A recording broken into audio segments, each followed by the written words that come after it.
Hi, students, let's get started with the subject India and the Contemporary World 2, Chapter 1. The Rise of Nationalism in Europe. Section I, Events and Processes. 1. The Dream of Worldwide Democratic and Social Republics, The Pact Between Nations, a print prepared by Frederick Soriot, 1848. In 1848, Frederick Soriot, a French artist, prepared a series of 4 prints visualizing his dream of a world made up of democratic and social republics, as he called them. The first print, Fig. 1, of the series, shows the peoples of Europe and America, men and women of all ages and social classes marching in a long train and offering homage to the Statue of Liberty as they pass by it. As you would recall, artists of the time of the French Revolution personified liberty as a female figure. Here you can recognize the torch of enlightenment she bears in one hand and the Charter of the Rights of Man in the other. On the earth in the foreground of the image lie the shattered remains of the symbols of absolutist institutions. In Soriot's utopian vision, the peoples of the world are grouped as distinct nations, identified through their flags and national costume. Leading the procession, way past the Statue of Liberty, are the United States and Switzerland, which by this time were already nation-states. France, identifiable by the revolutionary tricolor, has just reached the statue. She is followed by the peoples of Germany, bearing the black, red and gold flag. Interestingly, at the time when Soriot created this image, the German peoples did not yet exist as a united nation. The flag they carry is an expression of liberal hopes in 1848 to unify the numerous German-speaking principalities into a nation-state under a democratic constitution.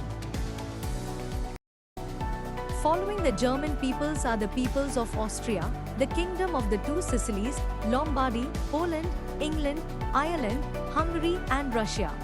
From the heavens above, Christ, saints and angels gaze upon the scene. They have been used by the artist to symbolize fraternity among the nations of the world.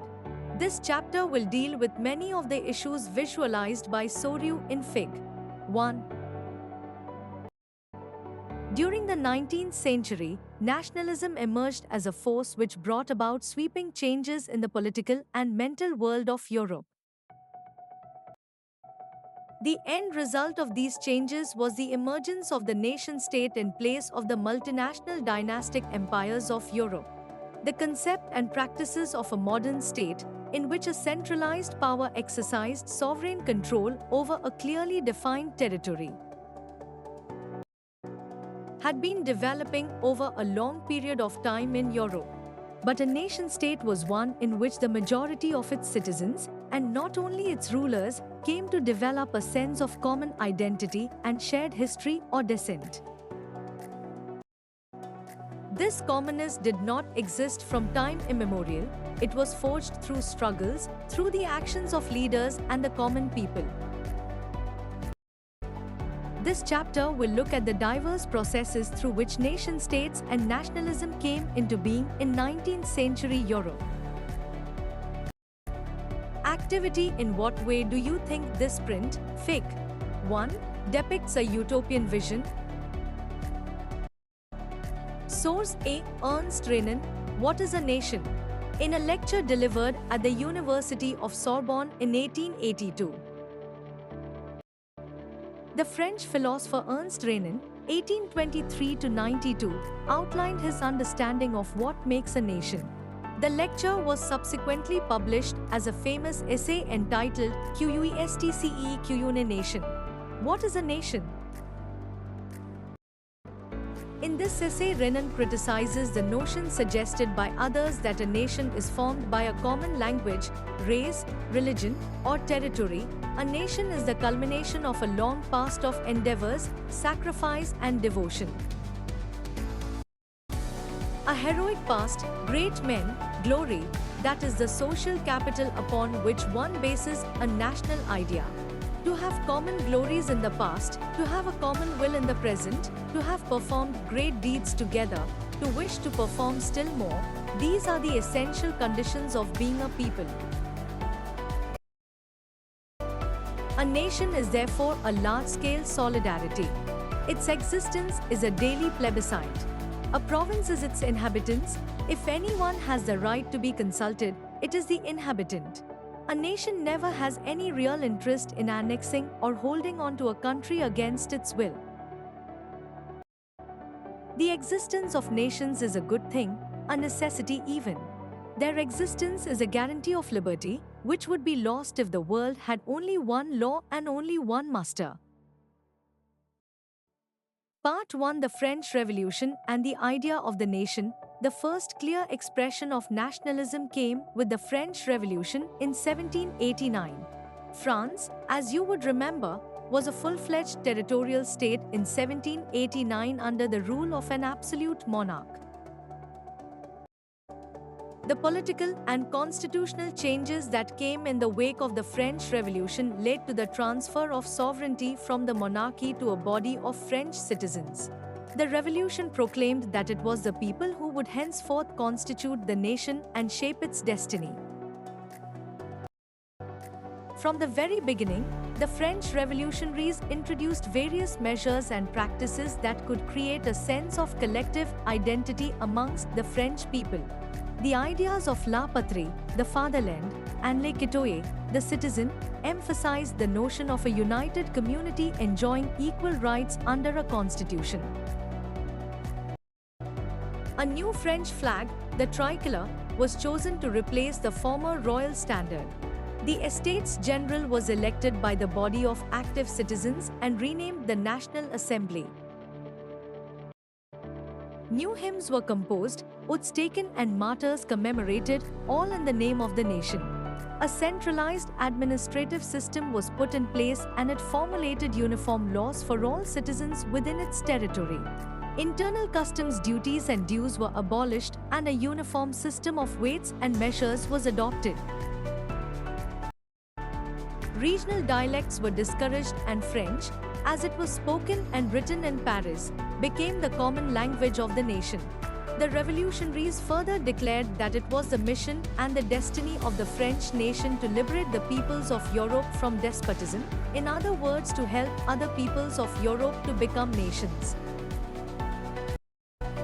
When the news of the events in France reached the different cities of Europe, students and other members of educated middle classes began setting up Jacobin clubs. Their activities and campaigns prepared the way for the French armies which moved into Holland, Belgium, Switzerland and much of Italy in the 1790s. With the outbreak of the Revolutionary Wars, the French armies began to carry the idea of nationalism abroad. 2. The cover of a German almanac designed by the journalist Andreas Rebmann in 1798. The image of the French Bastille being stormed by the revolutionary crowd has been placed next to a similar fortress meant to represent the bastion of despotic rule in the German province of Kassel.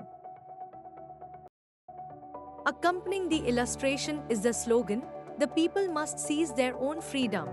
Rebmann lived in the city of Mange and was a member of a German Jacobin group. 3. Europe after the Congress of Vienna, 1815. Within the wide swath of territory that came under his control, Napoleon set about introducing many of the reforms that he had already introduced in France. Through a return to monarchy, Napoleon had, no doubt, destroyed democracy in France, but in the administrative field he had incorporated revolutionary principles in order to make the whole system more rational and efficient. The Civil Code of 1804, usually known as the Napoleonic Code, did away with all privileges based on birth, established equality before the law and secured the right to property. This code was exported to the regions under French control. In the Dutch Republic, in Switzerland, in Italy and Germany, Napoleon simplified administrative divisions, abolished the feudal system and freed peasants from serfdom and manorial dues. In the towns too, guild restrictions were removed. Transport and communication systems were improved. Peasants, artisans, workers and new businessmen enjoyed a newfound freedom. Businessmen and small-scale producers of goods, in particular, began to realize that uniform laws, standardized weights and measures, and a common national currency would facilitate the movement and exchange of goods and capital from one region to another. However, in the areas conquered, the reactions of the local populations to French rule were mixed. Initially, in many places such as Holland and Switzerland, as well as in certain cities like Brussels, Manche, Milan and Warsaw, the French armies were welcomed as harbingers of liberty. But the initial enthusiasm soon turned to hostility, as it became clear that the new administrative arrangements did not go hand in hand with political freedom. Increased taxation, censorship, forced conscription into the French armies required to conquer the rest of Europe all seemed to outweigh the advantages of the administrative changes. 4. The planting of Tree of Liberty in Zweibrücken, Germany. The subject of this color print by the German painter Karl Caspar Fritz is the occupation of the town of Zweibrücken by the French armies. French soldiers, recognizable by their blue, white and red uniforms, have been portrayed as oppressors as they seize a peasant's cart, left, harass some young women, center foreground, and force a peasant down to his knees. The plaque being affixed to the Tree of Liberty carries a German inscription which in translation reads, "Take freedom and equality from us, the model of humanity." This is a sarcastic reference to the claim of the French as being liberators who opposed monarchy in the territories they entered. 5. The courier of Rhineland loses all that he has on his way home from Leipzig. Napoleon here is represented as a postman on his way back to France after he lost the Battle of Leipzig in 1813. Each letter dropping out of his bag bears the names of the territories he lost. Part to the making of nationalism in Europe. If you look at the map of mid-18th century Europe, you will find that there were no nation-states as we know them today. What we know today as Germany, Italy and Switzerland were divided into kingdoms, duchies and cantons whose rulers had their autonomous territories. Eastern and Central Europe were under autocratic monarchies within the territories of which lived diverse peoples. They did not see themselves as sharing a collective identity or a common culture. Often, they even spoke different languages and belonged to different ethnic groups. The Habsburg Empire that ruled over Austria-Hungary, for example, was a patchwork of many different regions and peoples. It included the Alpine regions, the Tyrol, Austria and the Sudetenland, as well as Bohemia, where the aristocracy was predominantly German-speaking. It also included the Italian-speaking provinces of Lombardy and Venetia.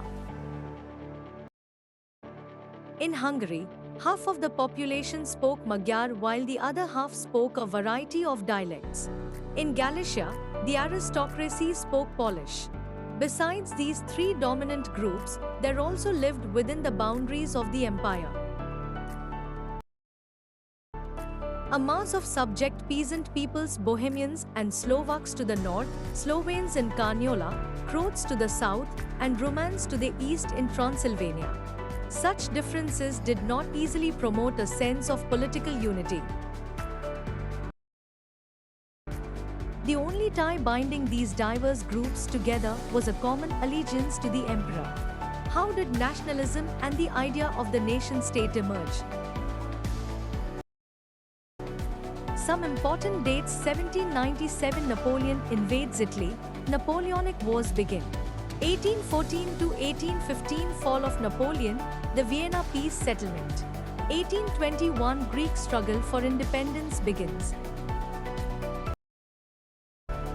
1848 revolutions in Europe, artisans, industrial workers and peasants revolt against economic hardships, middle classes demand constitutions and representative governments, Italians, Germans, Magyars, Poles, Czechs, etc. demand nation-states. 1859 to 1870 Unification of Italy. 1866 to 1871 Unification of Germany. 1905 Slav nationalism gathers force in the Habsburg and Ottoman empires. 2.1 The aristocracy and the new middle class. Socially and politically, a landed aristocracy was the dominant class on the continent. The members of this class were united by a common way of life that cut across regional divisions. They owned estates in the countryside and also townhouses. They spoke French for purposes of diplomacy and in high society. Their families were often connected by ties of marriage. This powerful aristocracy was, however, numerically a small group. The majority of the population was made up of the peasantry. To the west, the bulk of the land was farmed by tenants and small owners, while in Eastern and Central Europe the pattern of landholding was characterized by vast estates which were cultivated by serfs. In Western and parts of Central Europe, the growth of industrial production and trade meant the growth of towns and the emergence of commercial classes whose existence was based on production for the market. Industrialization began in England in the second half of the 18th century, but in France and parts of the German states it occurred only during the 19th century. In its wake, new social groups came into being, a working class population, and middle classes made up of industrialists, businessmen, professionals. In Central and Eastern Europe, these groups were smaller in number till late 19th century. It was among the educated, liberal middle classes that ideas of national unity following the abolition of aristocratic privileges gained popularity. 2.2 What did liberal nationalism stand for? Ideas of national unity in early 19th century Europe were closely allied to the ideology of liberalism. The term liberalism derives from the Latin root liber, meaning free. For the new middle classes, liberalism stood for freedom for the individual and equality of all before the law. Politically, it emphasized the concept of government by consent. Since the French Revolution, liberalism had stood for the end of autocracy and clerical privileges, a constitution and representative government through parliament. 19th century liberals also stressed the inviolability of private property. Yet, equality before the law did not necessarily stand for universal suffrage. You will recall that in revolutionary France, which marked the first political experiment in liberal democracy, the right to vote and to get elected was granted exclusively to property-owning men. Men without property and all women were excluded from political rights. Only for a brief period under the Jacobins did all adult males enjoy suffrage. However, the Napoleonic Code went back to limited suffrage and reduced women to the status of a minor, subject to the authority of fathers and husbands. Throughout the 19th and early 20th centuries, women and non-propertied men organized opposition movements demanding equal political rights. In the economic sphere, liberalism stood for the freedom of markets and the abolition of state-imposed restrictions on the movement of goods and capital. During the 19th century, this was a strong demand of the emerging middle classes. Let us take the example of the German-speaking regions in the first half of the 19th century. Napoleon's administrative measures had created out of countless small principalities a confederation of 39 states. Each of these possessed its own currency and weights and measures. A merchant traveling in 1833 from Hamburg to Nuremberg to sell his goods would have had to pass through 11 customs barriers and pay a customs duty of about 5% at each one of them. Duties were often levied according to the weight or measurement of the goods. As each region had its own system of weights and measures, this involved time-consuming calculation. The measure of cloth, for example, was the ell, which in each region stood for a different length.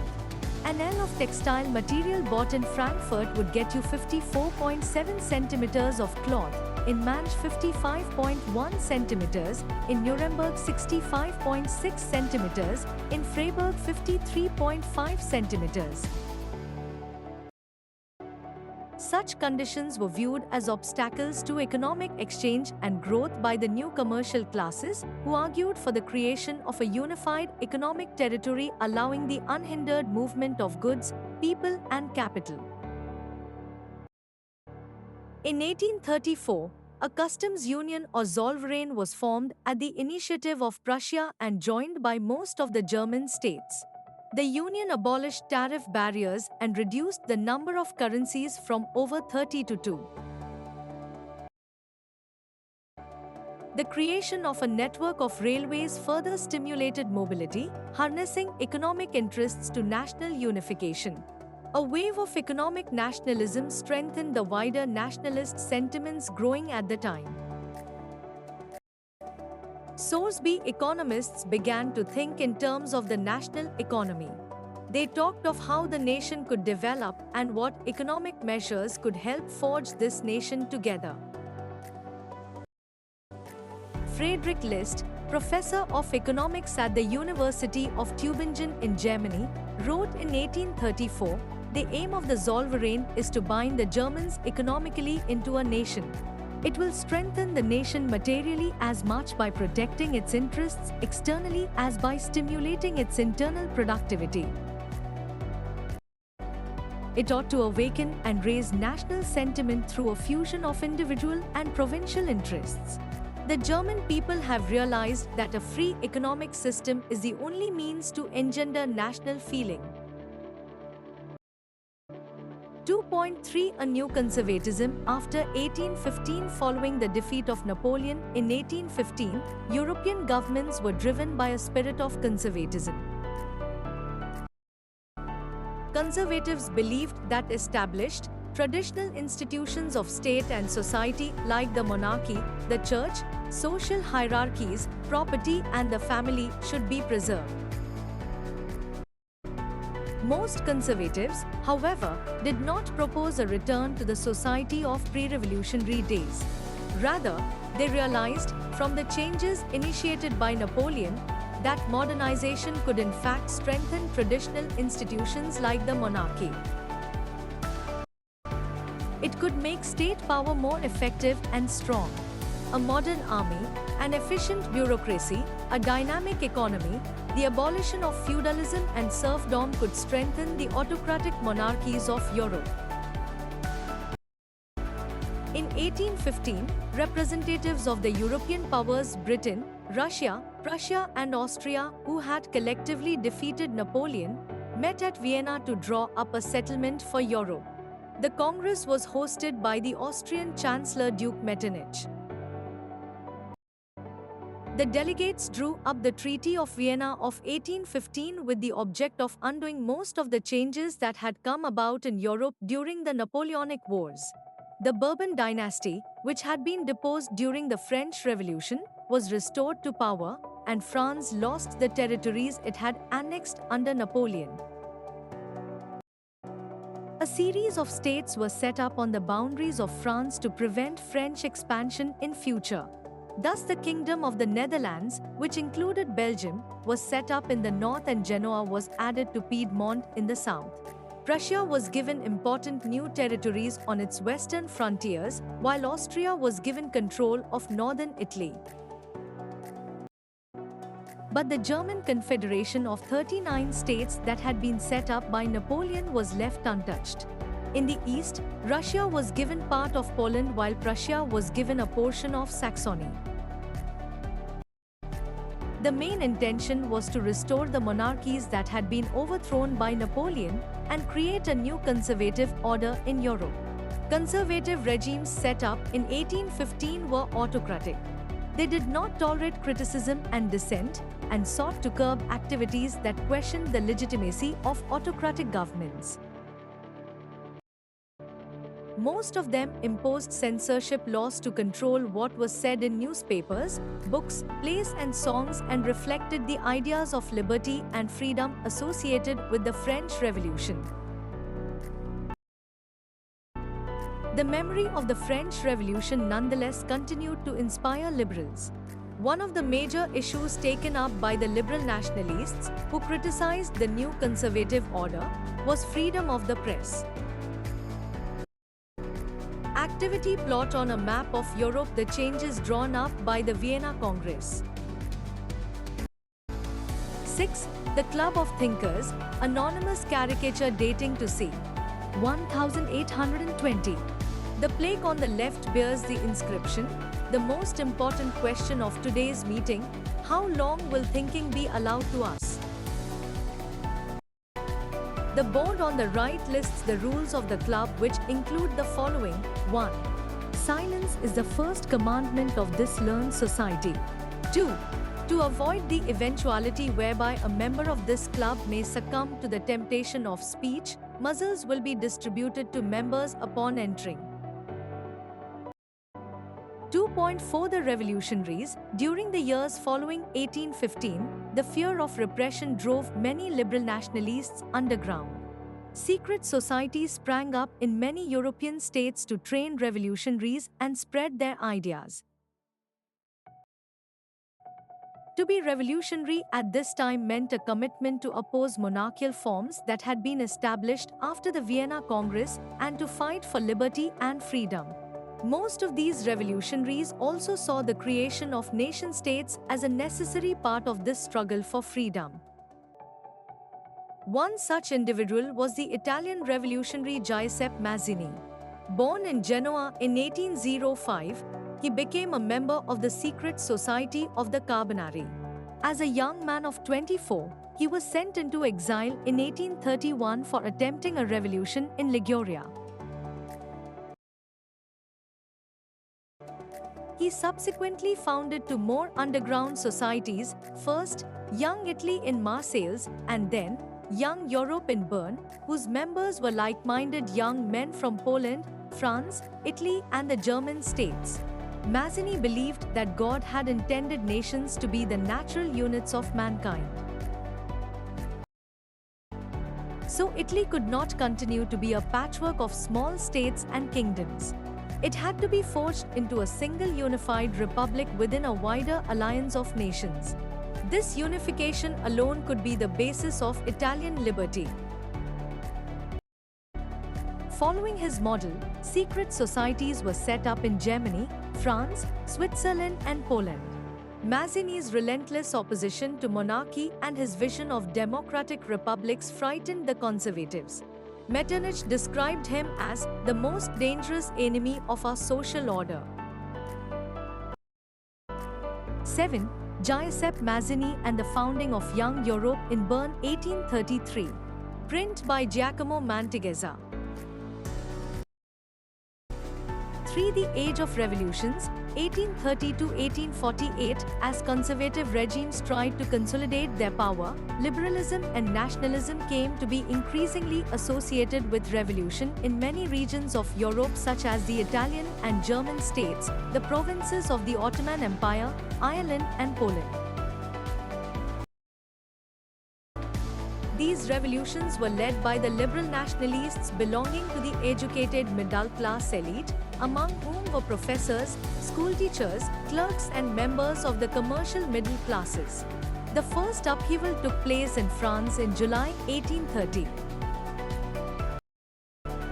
The Bourbon kings, who had been restored to power during the conservative reaction after 1815, were now overthrown by liberal revolutionaries who installed a constitutional monarchy with Louis Philippe at its head.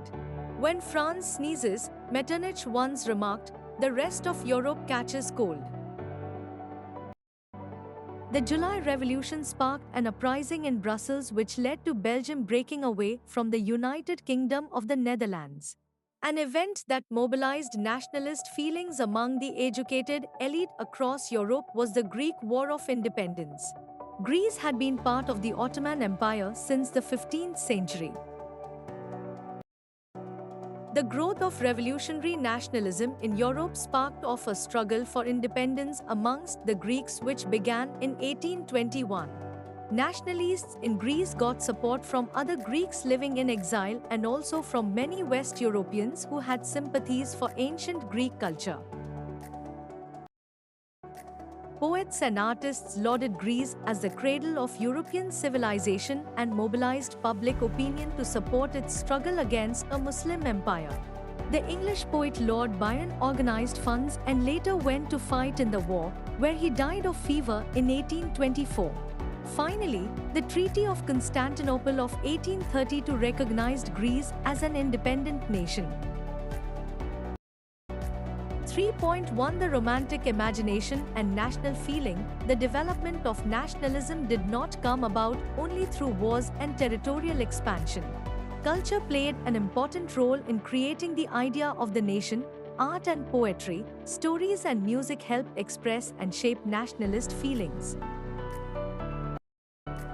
Let us look at Romanticism, a cultural movement which sought to develop a particular form of nationalist sentiment. Romantic artists and poets generally criticized the glorification of reason and science and focused instead on emotions, intuition, and mystical feelings. Their effort was to create a sense of a shared collective heritage, a common cultural past, as the basis of a nation. Other romantics such as the German philosopher Johann Gottfried Herder (1744–1803) claimed that true German culture was to be discovered among the common people, das Volk. It was through folk songs, folk poetry, and folk dances that the true spirit of the nation, Volksgeist, was popularized. So collecting and recording these forms of folk culture was essential to the project of nation building. 8. The Massacre at Cailloux, Eugene Delacroix, 1824. The French painter Delacroix was one of the most important French Romantic painters. This huge painting, 4.19 m x 3.54 m, depicts an incident in which 20,000 Greeks were said to have been killed by Turks on the island of Cailloux. By dramatizing the incident, focusing on the suffering of women and children, and using vivid colors, Delacroix sought to appeal to the emotions of the spectators and create sympathy for the Greeks. The emphasis on vernacular language and the collection of local folklore was not just to recover an ancient national spirit, but also to carry the modern nationalist message to large audiences who were mostly illiterate. This was especially so in the case of Poland, which had been partitioned at the end of the 18th century by the great powers Russia, Prussia, and Austria. Even though Poland no longer existed as an independent territory, national feelings were kept alive through music and language. Karol Kurpinski, for example, celebrated the national struggle through his operas and music, turning folk dances like the Polonaise and Mazurka into nationalist symbols. Language too played an important role in developing nationalist sentiments. After Russian occupation, the Polish language was forced out of schools and the Russian language was imposed everywhere. In 1831, an armed rebellion against Russian rule took place which was ultimately crushed. Following this, many members of the clergy in Poland began to use language as a weapon of national resistance. Polish was used for church gatherings and all religious instruction. As a result, A large number of priests and bishops were put in jail or sent to Siberia by the Russian authorities as punishment for their refusal to preach in Russian. The use of Polish came to be seen as a symbol of the struggle against Russian dominance. Box 1. The Grimm brothers, Folktales and Nation-Building. Grimm's fairy tales is a familiar name. The brothers Jakob and Wilhelm Grimm were born in the German city of Hanau in 1785 and 1786 respectively. While both of them studied law, they soon developed an interest in collecting old folk tales. They spent 6 years traveling from village to village, talking to people and writing down fairy tales, which were handed down through the generations. These were popular both among children and adults. In 1812, they published their first collection of tales. Subsequently, both the brothers became active in liberal politics, especially the movement for freedom of the press. In the meantime, they also published a 33-volume dictionary of the German language. The Grimm brothers also saw French domination as a threat to German culture and believed that the folktales they had collected were expressions of a pure and authentic German spirit. They considered their projects of collecting folktales and developing the German language as part of the wider effort to oppose French domination and create a German national identity.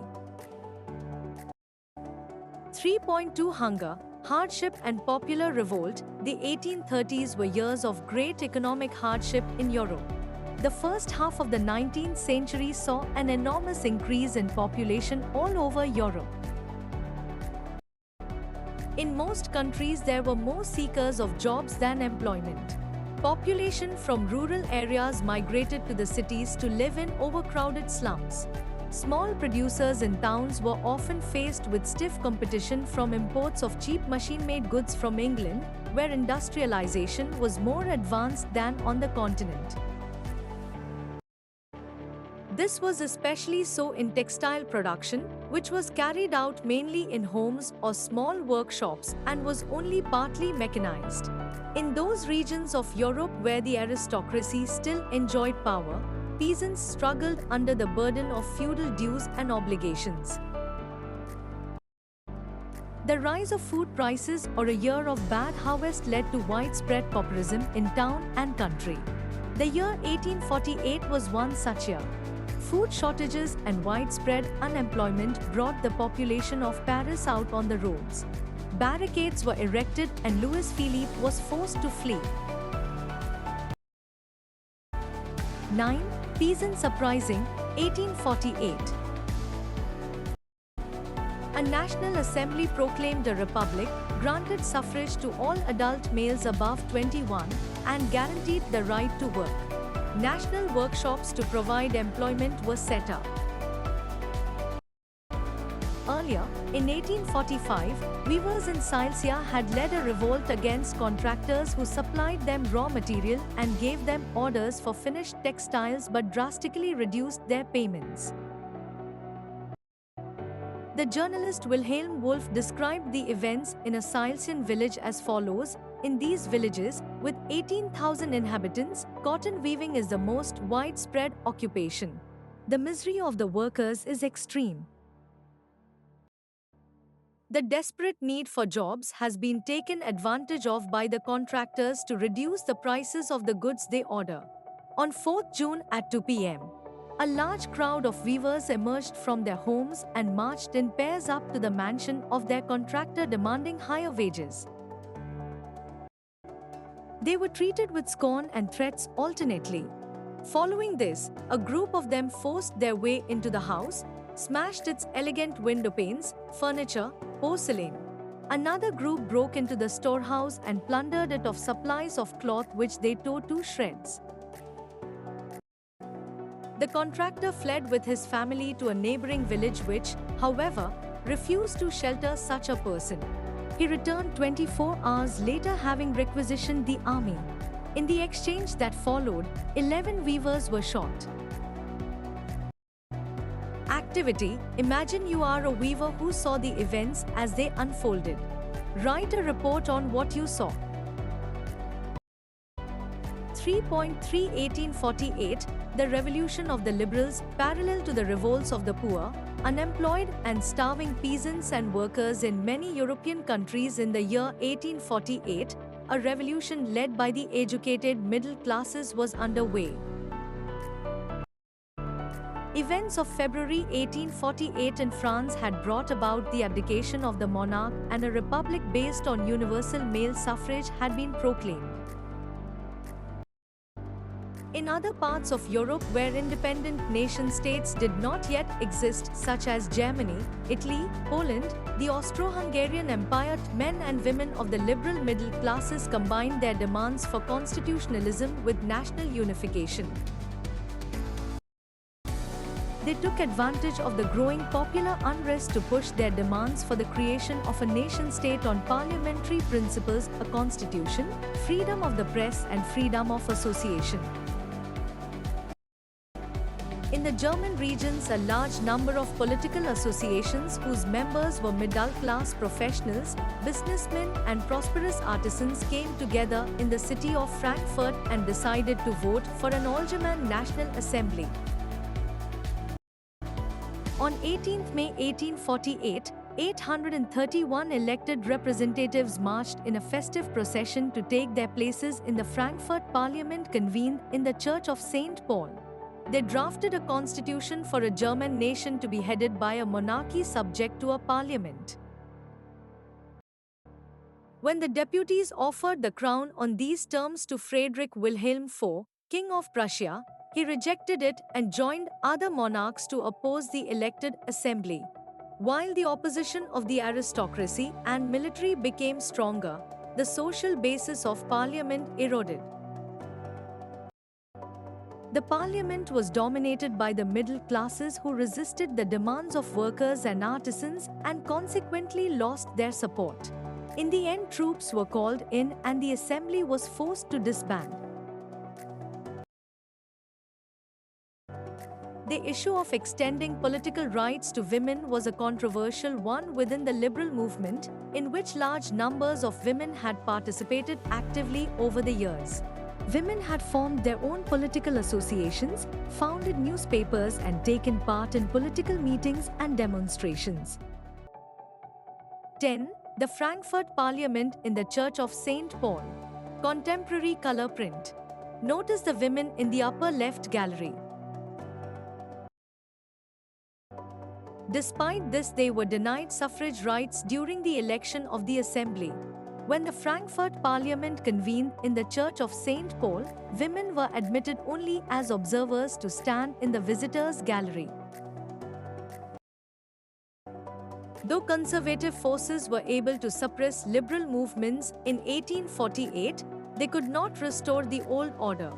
Monarchs were beginning to realize that the cycles of revolution and repression could only be ended by granting concessions to the liberal nationalist revolutionaries.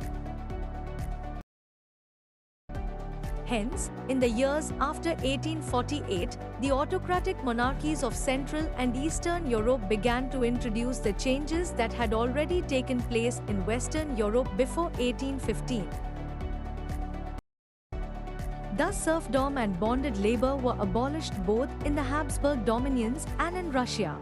The Habsburg rulers granted more autonomy to the Hungarians in 1867. So see how were liberty and equality for women to be defined? The liberal politician Karl Welcker, an elected member of the Frankfurt Parliament, expressed the following views: nature has created men and women to carry out different functions. Man, the stronger, the bolder and freer of the two, has been designated as protector of the family, its provider, meant for public tasks in the domain of law, production, defense. Woman, the weaker, dependent and timid, requires the protection of man. Her sphere is the home, the care of the children, the nurturing of the family. Do we require any further proof that given such differences, equality between the sexes would only endanger harmony and destroy the dignity of the family? Louis Otto Peters, 1819 to 95, was a political activist who founded a women's journal and subsequently a feminist political association.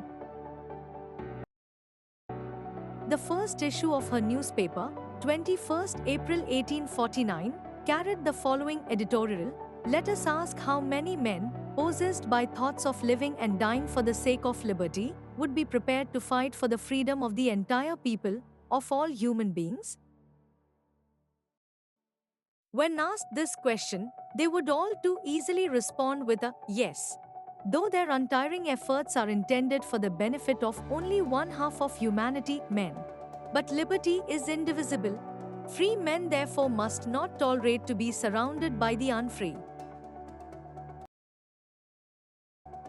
An anonymous reader of the same newspaper sent the following letter to the editor on 25 June 1850. "It is indeed ridiculous and unreasonable to deny women political rights even though they enjoy the right to property which they make use of. They perform functions and assume responsibilities without, however, getting the benefits that accrue to men for the same. Why this injustice? Is it not a disgrace that even the stupidest cattle herder possesses the right to vote? Simply because he is a man, whereas highly talented women owning considerable property are excluded from this right, even though they contribute so much to the maintenance of the state. For the making of Germany and Italy, 4.1 Germany, can the army be the architect of a nation? After 1848, nationalism in Europe moved away from its association with democracy and revolution. Nationalist sentiments were often mobilized by conservatives for promoting state power and achieving political domination over Europe. This can be observed in the process by which Germany and Italy came to be unified as nation-states. As you have seen, nationalist feelings were widespread among middle-class Germans, who in 1848 tried to unite the different regions of the German Confederation into a nation-state governed by an elected parliament. This liberal initiative to nation-building was, however, repressed by the combined forces of the monarchy and the military, supported by the large landowners, called Junkers, of Prussia. From then on, Prussia took on the leadership of the movement for national unification. Its chief minister, Otto von Bismarck, was the architect of this process carried out with the help of the Prussian army and bureaucracy. 3 wars over 7 years with Austria, Denmark and France ended in Prussian victory and completed the process of unification. In January 1871, the Prussian king, William I, was proclaimed German emperor in a ceremony held at Versailles. On the bitterly cold morning of 18th January 1871, an assembly comprising the princes of the German states, representatives of the army, important Prussian ministers including the chief minister, Otto von Bismarck, gathered in the unheated Hall of Mirrors in the Palace of Versailles to proclaim the new German Empire headed by Kaiser William I of Prussia.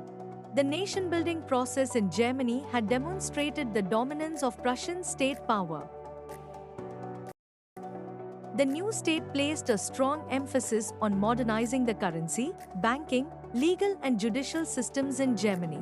Prussian measures and practices often became a model for the rest of Germany. 11. The proclamation of the German Empire in the Hall of Mirrors at Versailles, Anton von Werner. At the center stands the Kaiser and the chief commander of the Prussian army, General von Roon. Near them is Bismarck. This monumental work, 2.7 m x 2.7 m, was completed and presented by the artist to Bismarck on the latter's 70th birthday in 1885. 12. Unification of Germany, 1866–71. 4.2 Italy unified. Like Germany, Italy too had a long history of political fragmentation. Italians were scattered over several dynastic states as well as the multinational Habsburg Empire. During the middle of the 19th century, Italy was divided into 7 states, of which only one, Sardinia-Piedmont, was ruled by an Italian princely house. The north was under Austrian Habsburgs, the center was ruled by the Pope, and the southern regions were under the domination of the Bourbon kings of Spain. Even the Italian language had not acquired one common form and still had many regional and local variations. During the 1830s, Giuseppe Mazzini had sought to put together a coherent program for a unitary Italian republic. He had also formed a secret society called Young Italy for the dissemination of his goals.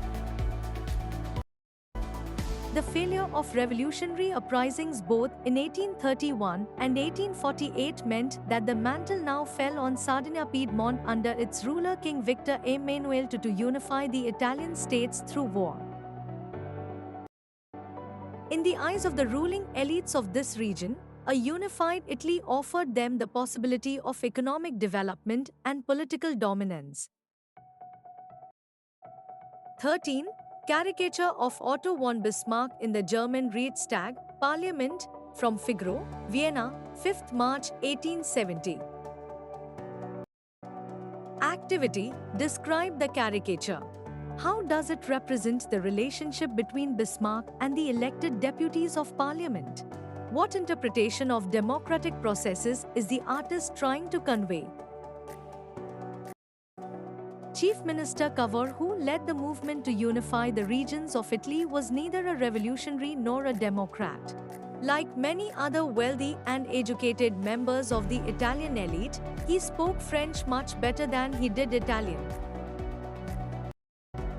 Through a tactful diplomatic alliance with France engineered by Cavour, Sardinia-Piedmont succeeded in defeating the Austrian forces in 1859.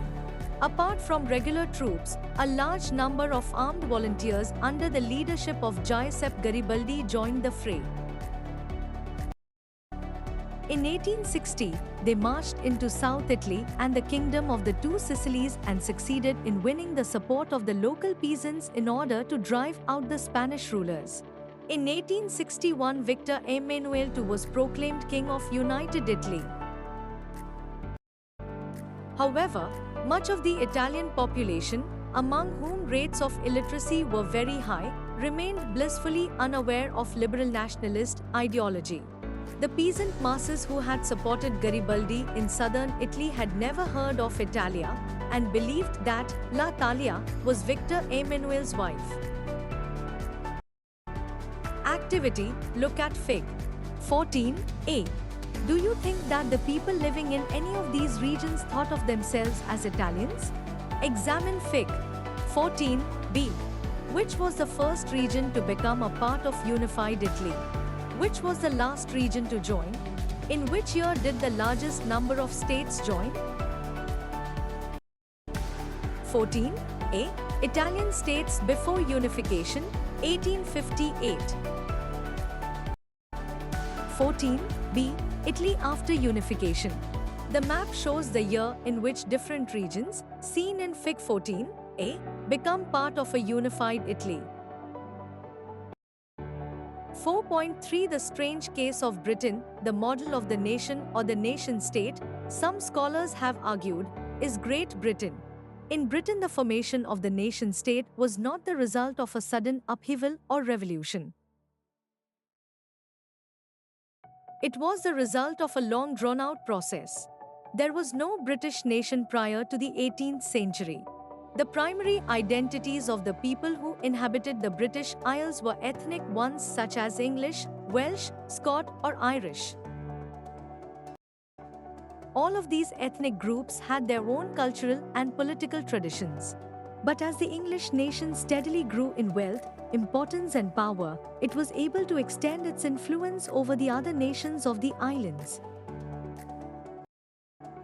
The English Parliament, which had seized power from the monarchy in 1688 at the end of a protracted conflict, was the instrument through which a nation-state, with England at its center, came to be forged.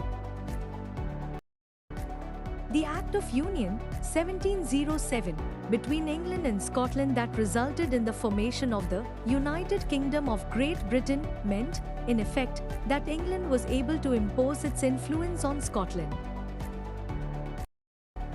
The British Parliament was henceforth dominated by its English members. The growth of a British identity meant that Scotland's distinctive culture and political institutions were systematically suppressed. The Catholic clans that inhabited the Scottish Highlands suffered terrible repression whenever they attempted to assert their independence. The Scottish Highlanders were forbidden to speak their Gaelic language or wear their national dress, and large numbers were forcibly driven out of their homeland. Ireland suffered a similar fate. It was a country deeply divided between Catholics and Protestants. The English helped the Protestants of Ireland to establish their dominance over a largely Catholic country. Catholic revolts against British dominance were suppressed. After a failed revolt led by Wolfe Tone and his United Irishmen, 1798, Ireland was forcibly incorporated into the United Kingdom in 1801.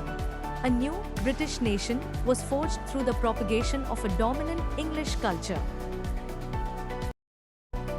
The symbols of the New Britain, the British flag, Union Jack, the national anthem, God Save Our Noble King, the English language were actively promoted, and the older nations survived only as subordinate partners in this union.